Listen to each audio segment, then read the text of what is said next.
Hello, and welcome to Creating Inclusive OER Materials, a campus collaboration.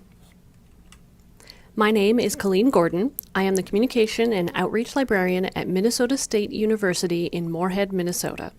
My colleague, Mary Muehlberg, is the Electronic Resources Librarian. Today, we will be talking about our ongoing campus OER project. The work on this project started before Mary and I were involved with it, and it has evolved since then. In summary, the project plan was to recruit faculty writers to create OER for their LASC courses, or Liberal Arts and Sciences Curriculum courses, and have a panel of BIPOC students review the material for diversity, equity, and inclusion. The project is funded by a grant through Minnesota State Innovation Funding. This grant opportunity runs annually and provides both seed and sustaining funds for new and ongoing projects, respectively. A proposal for a similar project was submitted the year before ours was, and we used that as a starting point. We requested the reviewer feedback on the previously submitted proposal to provide guidance on where to update our proposal. One major point was that the student review panel was the most innovative part of the project, but the fact that they were anticipated to be volunteers was not. Expecting free labor from any students, let alone BIPOC students, is not appropriate. Our updated proposal requested funding to pay the student review panel rather than faculty, and other sources were used to pay faculty. The grant was awarded in spring 2022, with work planned to start in fall 2022. The project follows 4 broad phases. Work done in Phase 1 in fall 2022 focused on preparing faculty support for the writing process and preparing the faculty writer application. Phase 2 in spring 2023 saw the call for proposals and the review, with the selection of the faculty writers before mid-semester when Phase 3 began. Faculty wrote their OER during spring, summer, and early fall semesters.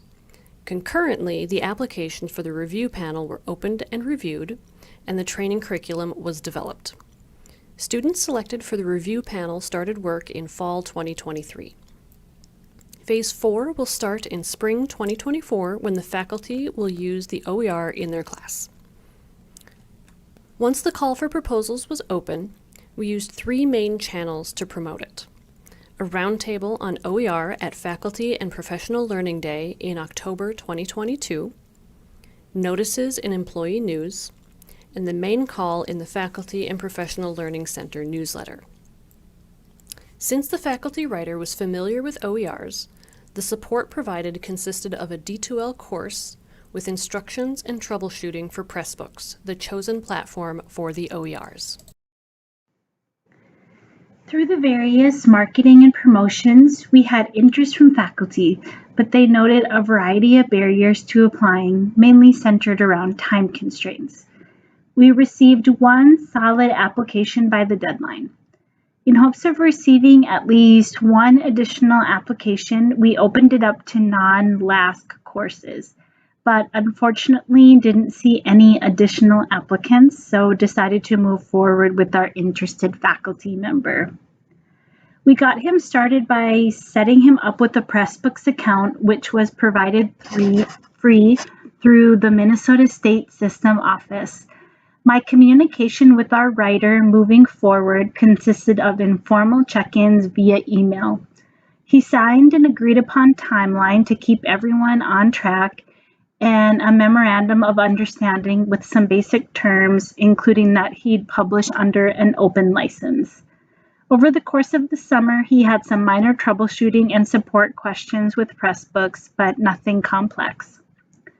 Since we did only have 1 writer, we were able to explore additional services like copy editing with our extra budget funds. Now that we've seen how long his textbook is, we're currently exploring quotes for this service. We worked with the Office of Diversity and Inclusion and the Career Center to develop an effective job description and recruit student workers for the position. We were able to pay more than traditional student positions on campus. However, It is a temporary position and is fewer hours than a traditional student employment. It's also highly flexible and independent work, so we knew we'd have a reduced pool of students to choose from. We ended up with 2 students. One is a current library reference worker, an international student of color. One is a student who identifies as an LGBTQ student who has a strong background working with individuals with disabilities. She also has a background with publishing certificate on campus, which is an added bonus and I think drew her to this type of project. Once we hired our first student worker, we started with weekly meetings that were themed around a variety of rubrics, toolkits, books, and articles.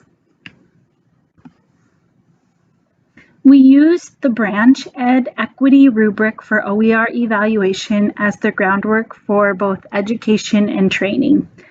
The goal of the rubric is to increase the number of high-quality, equity-oriented, and inclusive OERs that represent communities of color. It's organized around 4 broad dimensions of equity: learner-centered, critical, culturally sustaining, which I've shown on the screen here, and universal design for learning, UDL, which are all color-coded within the document. These 4 equity dimensions are then broken down into further criteria, which are measured through level indicators. The indicators are described using vocabulary specific to equity in education. There's a linked glossary as well, which includes the definitions to be used for the purposes of applying the rubric.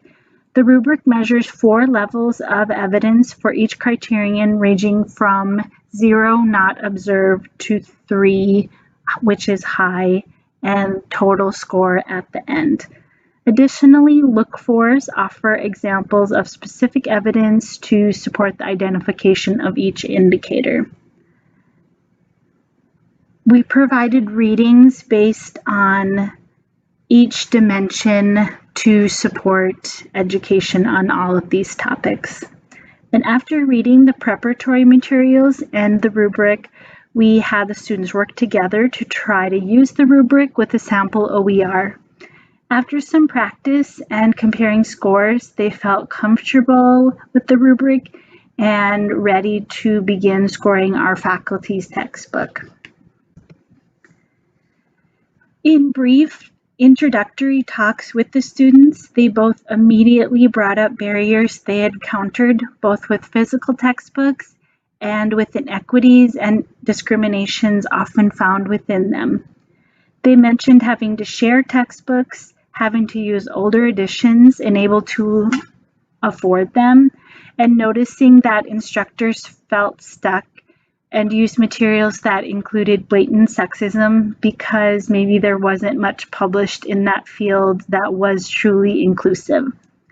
As one of our students notes in this quote that I've shared, I have recognized discrimination in the absence of images or discussion of people of color and of different cultures, especially those that are not cultures we often see in the West. I have also noticed sexism to be present, often giving credit of women's discoveries or experiences and attributing them to the successes of men instead of letting the women stand by her own research and discoveries. Our international student mentioned running into issues of having proper currency by the first day of classes to purchase all her textbooks on time, as well as not seeing the global perspective and also running into the inflexibility with language options with traditional textbooks. One reviewer also works with people within the disabled community, and some of them are trying to accomplish goals within higher education but are struggling to do so because of access to the professor, struggling to read the physical copy of a textbook because of text size, no text-to-speech options, and the size and physical weight of the textbook. Unfortunately, these stories go on, and these are just 2 of so many students.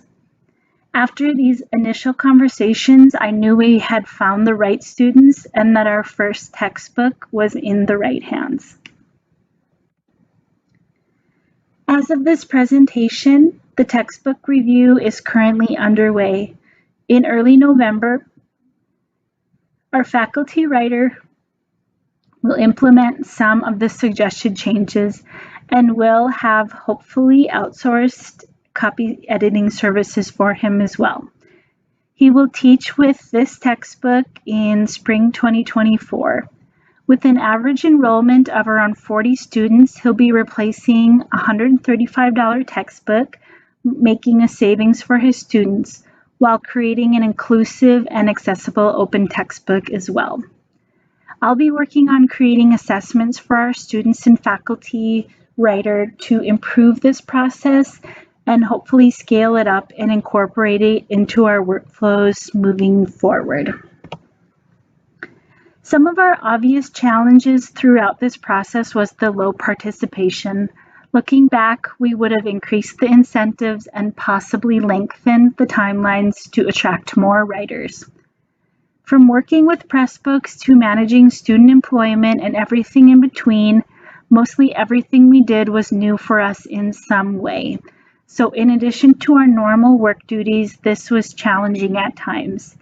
Thankfully, we had a lot of support from our campus partners and the system office to call upon for help throughout this process. Even though the project was very small, we had a lot of great takeaways. In a lot of ways, it was nice to have a small group of people to work out a lot of the firsts through and to give us constructive feedback along the way. A lot of what we have learned will be absorbed into an OER working group on campus consisting of library faculty and folks from the Office of Online Learning. We've recently received an exploration grant from the Minnesota System Office for a Z degree, which is a zero textbook cost degree. So some of the things we've worked through will be scaled up in big ways as we work through that project. We look forward to increasing our faculty incentives, improving marketing and communication, and even further strengthening the partnerships we've started to make through this innovative project.